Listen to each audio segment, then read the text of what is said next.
Hello बच्चों, कैसे हैं आप सब। आई होप आप सब अच्छे होंगे। बेटा तो 2 दिन की छुट्टी जो थी ईद की और रक्षाबंधन की, तो छुट्टी ख़त्म हो चुकी है। तो अब हम जो है अपनी स्टडी कंटिन्यू करते हैं। हम बात कर रहे हैं चैप्टर नंबर 3 की। चैप्टर नंबर 3 जो है हम उसमें बात कर रहे हैं रिप्रोडक्शन की। आपका चैप्टर का जो नाम है वो है हाउ डू ऑर्गेनिज्म रिप्रोड्यूस, यानी कि ऑर्गेनिज्म जो होते हैं वो कैसे रिप्रोड्यूस होते हैं।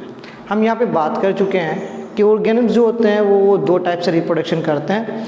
एक होता है उसमें एसेक्सुअल रिप्रोडक्शन और एक होता है उसमें सेक्सुअल रिप्रोडक्शन। तो जो सेक्सुअल रिप्रोडक्शन है, अभी पिछले लेक्चर में मैंने आपको बताया था कि जो फ्लावर्स होते हैं वो सेक्सुअल रिप्रोडक्शन करते हैं, और जब फ्लावर्स सेक्सुअल रिप्रोडक्शन करते हैं तो उसमें जो होते हैं 2 जर्म सेल्स होती हैं। वो जो दोनों जर्म सेल्स होती हैं, एक आती है मेल से और एक आती है फीमेल से। एक जो जर्म सेल्स होती है उसको बोला था पोलन ग्रेन्स, और एक जर्म सेल जो थी उसको बोला था आपने एग सेल।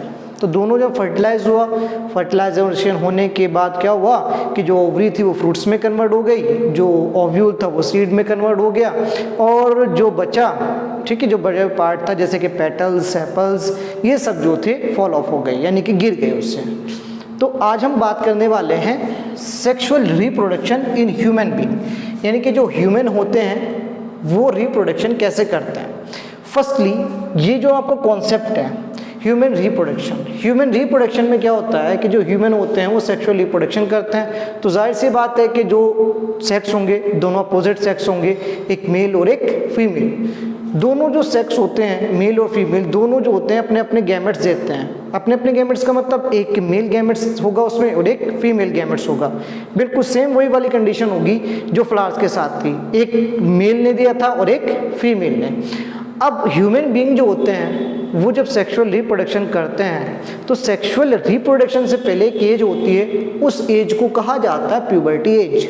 प्यूबर्टी एज में जो होते हैं कुछ चेंजेस आते हैं। अब वो चेंजेस जो होते हैं वो इंडिकेट करते हैं कि ये ह्यूमन जो है वो रिप्रोडक्शन के कैपेबल है। ओके, तो उसमें चेंजेस कौन कौन से चेंजेस आते हैं, जैसे कि गर्ल्स में जो चेंजेस आते हैं कि जो उसकी वॉइस होती है वो पिच हो जाती है, उसके बाद ब्रेस्ट का डेवलपमेंट हो जाता है, जो रिप्रोडक्टिव ऑर्गन होते हैं उन वहाँ पर जो होता है हेयर ग्रो हो जाते हैं। ओके, मसल जो होती हैं वो ठीक हो जाती है। ऐसे ही जो ह्यूमन जो मेल होते हैं उनमें कुछ चेंजेस आते हैं, जैसे कि उनकी मसल जो होती हैं ब्रॉड हो जाती है, ठीक है, टाइट हो जाती है, उनकी जो वॉइस होती है वो हाईली पिच हो जाती है, जो फेस होता है फेस पे जो होती है ब्रेड जो होती है वो ग्रो हो जाती है। तो ये कुछ चेंजेस होते हैं जो इंडिकेट करते हैं। अब ये इंडिकेशन आता कैसे है, कैसी चीज़ें जो होती हैं, कभी कभी आपने देखा होगा किसी ह्यूमन मेल में जो ब्रेड होती है वो पहले जो होती है ग्रो हो जाती है, किसी में जो होती है बाद में ग्रो होती है, किसी में कम होती है, किसी में ज़्यादा होती है। तो ये सब चीज़ें कंट्रोल कौन करता है, तो प्यूबर्टी एज में मेल और फीमेल से हार्मोन्स निकलता है जिसको सेक्स हार्मोन्स कहते हैं। जो मेल में जो सेक्स हार्मोन्स होता है उसको कहा जाता है टेस्टोस्टेरोन। ओके, और जो फीमेल में हार्मोन्स होता है उसको कहा जाता है ऑस्ट्रोजन। ये 2 हार्मोन्स होते हैं जो प्यूबर्टी में जो बॉडी के अंदर चेंजेस आ रहे हैं उन चेंजेस में ये क्या करते हैं, हेल्प करते हैं। तो ये जो बॉडी में चेंजेस आते हैं प्यूबर्टी के टाइम, तो ये किसी की बॉडी में जल्दी आ जाते हैं, किसी बॉडी में बहुत टाइम के बाद आते हैं। तो ये फिक्स पीरियड नहीं होता कि 14 ईयर्स के बाद ये चेंजेस आएंगे, 15 ईयर्स के बाद ये चेंजेस आएंगे, 16 ईयर्स के बाद ये चेंजेस आ जाएंगे। ये चेंजेस कभी भी आ सकते हैं, इनका डेवलपमेंट कम भी हो सकता है और ज़्यादा भी हो सकता है।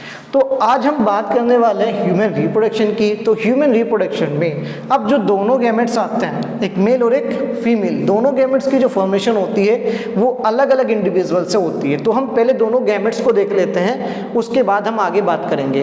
तो सबसे पहले हम बात करते हैं मेल रिप्रोडक्टिव सिस्टम की। ओके, देखिए जो मेल रिप्रोडक्टिव सिस्टम होता है, मेल रिप्रोडक्टिव सिस्टम, ओके, तो जो मेल रिप्रोडक्टिव सिस्टम है उसका मैं तुम्हें थोड़ा सा डायग्रामेटिकली बता देता हूँ कि वो एग्जैक्टली उसका स्ट्रक्चर कैसे होता है।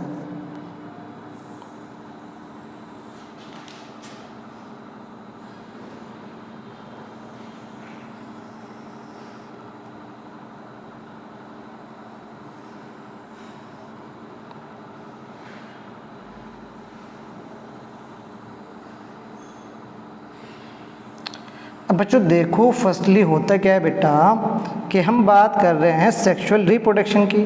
तो सेक्सुअल रिप्रोडक्शन में आपको एक चीज़ तो क्लियर होगी कि हमारे पास 2 गैमेट्स होने चाहिए। क्या होनी चाहिए? 2 गैमेट्स, एक मेल गैमेट्स और एक फीमेल गैमेट्स।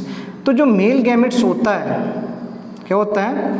मेल जो गैमेट्स होता है उस मेल गैमेट्स को कहा जाता है स्पर्म।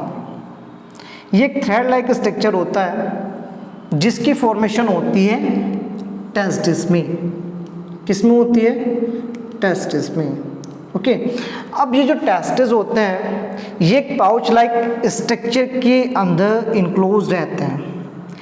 ये एक सैक लाइक स्ट्रक्चर मान सकते हो, थैला। ओके। उस थैले को, ये उस पाउच को बोलते हैं बेटा स्कोर्टम, SCORTUM। ओके। अब ये स्कोर्टम जो होता है ये बॉडी के बाहर होता है। कहाँ होता है? बॉडी के बाहर। क्योंकि जो स्पर्म है उनकी फॉर्मेशन के लिए जो टेम्परेचर है वो बहुत कम होता है और बॉडी का टेम्परेचर जो होता है वो बहुत ज़्यादा होता है, इसलिए ये जो होते हैं बॉडी के बाहर लोकेटेड होते हैं। अब इसका जो टेम्परेचर होता है वो होता है बेटा 4 to 4.5 डिग्री सेल्सियस। ओके। अब इसमें जो टेस्टिस होते हैं इसमें किस चीज़ की फॉर्मेशन होती है? इसमें फॉर्मेशन होती है स्पर्म की। किसकी फॉर्मेशन होती है? स्पर्म की। स्पर्म जो होता है एक थ्रेड लाइक स्ट्रक्चर होता है, ऐसे मान सकते हो आप। ये जो होता है स्पर्म होता है, इसकी फॉर्मेशन कहाँ पर हुई भाई?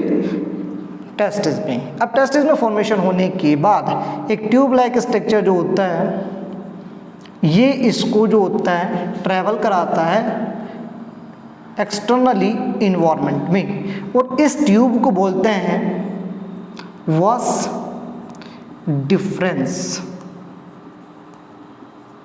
ओके। इसको बोलते हैं वॉस डिफरेंस। तो जो आपके टेस्टिस हैं वो फॉर्मेशन करते हैं स्पर्म की, और स्पर्म की फॉर्मेशन होने के बाद एक ट्यूब लाइक स्ट्रक्चर जो होता है ये स्पर्म को बाहर लेकर जाता है। दोनों साइड होते हैं। अब यहाँ पर ये जो आपको पाउच लाइक स्ट्रक्चर दिख रहा है, इस पाउच लाइक स्ट्रक्चर को बोलते हैं यूरिनरी ब्लैडर। क्या बोलते हैं इसको? यूरिनरी ब्लैडर, जिसमें क्या स्टोर होती है? मैं आपको फर्स्ट चैप्टर में बता चुका हूँ कि इसमें क्या स्टोर होता है भाई। हाँ जी बोलिए, क्या स्टोर होता है इसमें? इसमें स्टोर होता है यूरिन। तो इसमें यूरिन स्टोर होता है। तो ये जो यूरिन होता है ये यूरिनरी ब्लैडर में जो होता है स्टोर होता है। अब ये जो आपकी दोनों साइड से वॉस डिफरेंस, जिसको इजैकुलेटरी डक्ट या फिर वॉस डिफरेंस, आप वॉस डिफरेंस याद रखिए, ट्यूब लाइक स्ट्रक्चर जो होता है ये इस यूरिनरी ब्लैडर के पीछे की साइड, ऐसे पीछे की साइड आएगा और आगे की साइड आके खुल जाएगा। एग्जैक्ट ऐसे मानो कि ये आपका जो है, एक सेकंड में आपको दिखा देता हूँ कि ये मान लिए आप यूरिनरी ब्लैडर।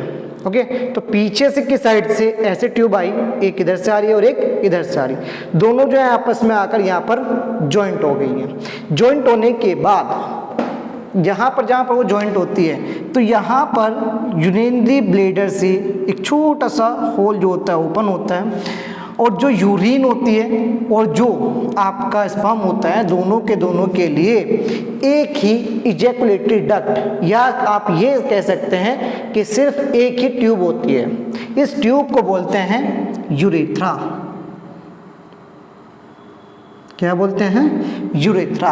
अब यूरेथ्रा के यहाँ से जो होता है दोनों चीज़ जो होती हैं पास आउट होती हैं, वो स्पर्म भी पास आउट होते हैं प्लस यूरिन भी पास आउट होती है।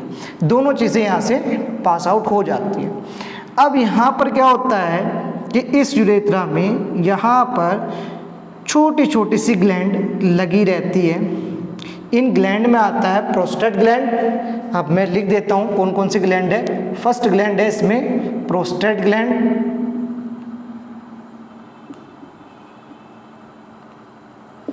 और एक होती है इसमें सेमिनल वेसिकल,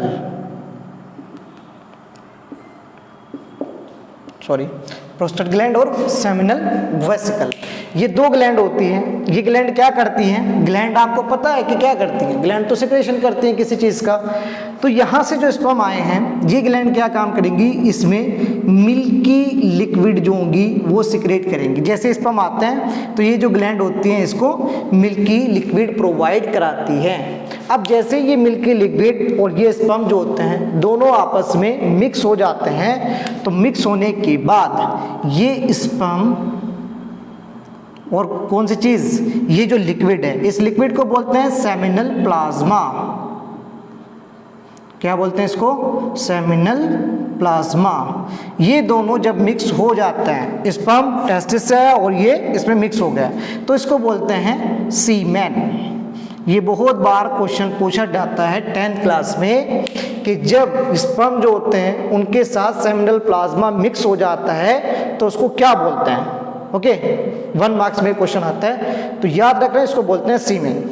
अब ये सीमेन जो होता है, ये जो होता है इस यूरेथ्रा से या इस इजैकुलेटरी डक्ट से एक्सटर्नली एनवायरनमेंट में ट्रांसफर हो जाता है। तो मेल रिप्रोडक्टिव सिस्टम में सिर्फ आपको 2 चीज़ें याद रखनी है, एक टेस्टिस और एक इजैकुलेटरी डक्ट, जिसको कहा गया है वॉस डिफरेंस।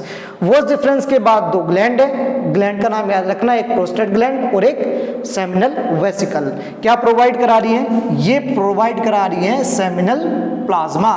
अब इस सेमिनल प्लाज्मा में सिर्फ एक बात छोटी सी याद रखना है कि सेमिनल प्लाज्मा में जो होती है एनर्जी होती है, इसी एनर्जी की वजह से ये स्पर्म जो होते हैं मोटाइल कंडीशन में रहते हैं। मोटाइल का मतलब वो मूवमेंट करते रहते हैं।